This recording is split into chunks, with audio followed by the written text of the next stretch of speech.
மதுரை விமான நிலையத்திற்கு வெடிகுண்டு மிரட்டல் விடுக்கப்பட்டிருக்கிறது. இது தொடர்பாக 2 பேர் மீது வழக்கு பதிவு செய்யப்பட்டுள்ளது. இதுகுறித்து நமது செய்தியாளர் நாகேந்திரன் தரும் விவரங்களை தற்போது பார்க்கலாம். மதுரை விமான நிலையத்திற்கு வெடிகுண்டு மிரட்டல் கடிதம் வந்துள்ளது. அதனைத் தொடர்ந்து மதுரை விமான நிலையத்திற்கு கூடுதல் பாதுகாப்பு பணியில் காவல்துறையினர் நியமிக்கப்பட்டுள்ளனர். தற்போது அந்த காட்சிகளை நீங்களே பார்க்கலாம்.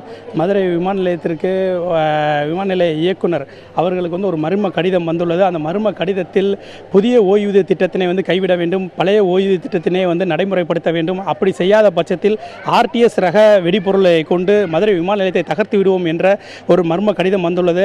அதனைத் தொடர்ந்து அந்த மதுரை விமான நிலைய இயக்குனர் அவர்கள் பெருங்குடி காவல் நிலையத்தில் கொடுத்த புகாரின் அடிப்படையில் பெருங்குடி காவல்துறையினர் அந்த புகாரின் அடிப்படையில் 2 பிரிவின் கீழ் வழக்கு பதிவு செய்து விசாரணை மேற்கொண்டு வருகின்றனர்.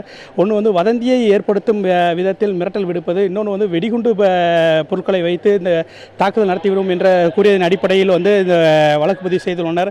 இந்த விசாரணையின் அடிப்படையில் காவல்துறை விசாரணை மேற்கொண்டதில் தஞ்சாவூரை சேர்ந்த இடைநிலை ஆசிரியரான பாஸ்கரன் என்பவரும் தபால் நிலைய ஓய்வு பெற்ற ஊழியரான சந்திரன் என்பவர் இந்த கடிதத்தை அனுப்பியது முதற்கட்ட விசாரணையில் தெரிய வந்துள்ளது.